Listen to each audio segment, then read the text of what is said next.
Hi everyone, I'm Cormac Hodges McCarthy, founder and engineer here at Lift Labs.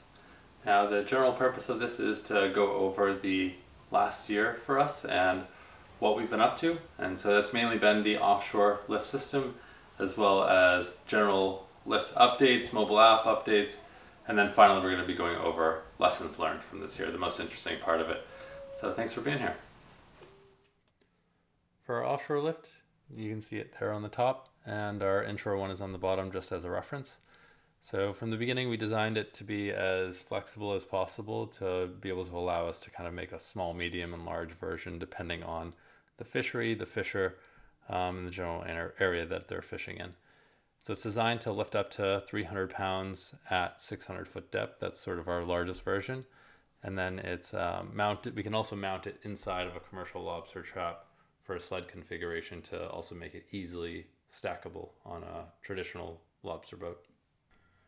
We tested the gear up in Maine, where we're mainly kind of testing the different specs of the system that we were trying to hit. So here's a picture of us using mushroom anchors to simulate the weight, as well as kind of create additional drag on it just to see how the system will handle it. And this is another video showing where we actually spent 3 weeks out in New South Wales, Australia, testing the gear and developing it for the fishermen out there. And this is a trap made specifically by this fisherman to mount the lift into the internal trap.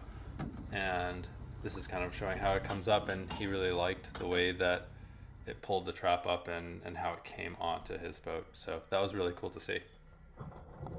From the few weeks we spent on the water with the fishermen, Paul, our electrical/software engineer, and myself on the mechanical side, that pace of development was amazing to be part of. We had the fishermen reconfiguring the gear to find a way that was easy enough for them to bring the trap up onto the boat, given their different boat setups, while we were pulling the data out of the systems to understand how it all went. But having the footage showing how the gear fell and how it came up to the surface was some of the most interesting pieces, as this gave the fishermen the insight of really what the system is doing in comparison to their existing hauling methods. And based on their input, we changed how fast the lift rose to the surface, as well as minimized the air usage by turning off the air once it started rising at the rate that they decided. During the first conversations with the fishermen, they asked for overkill, and because they really wanted to be sure that in any circumstance the gear could lift their catch. We brought the overkill and then some, because it'd be a bit silly to get all the way out there and find out that we didn't go far enough.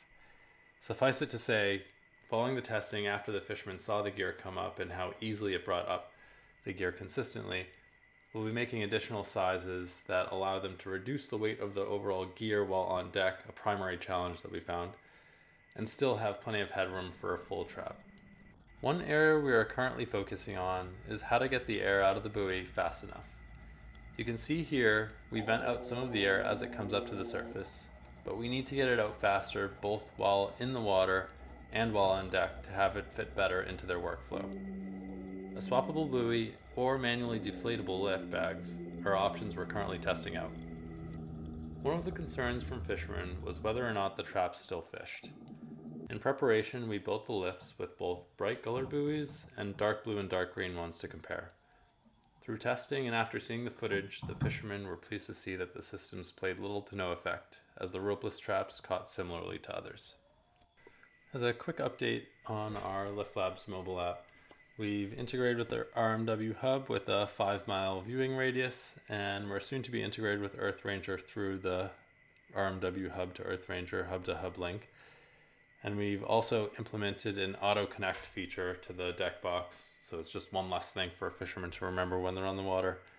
And finally, we've made it usable for fishermen to use it on their personal iPhones, which was kind of generally preferred.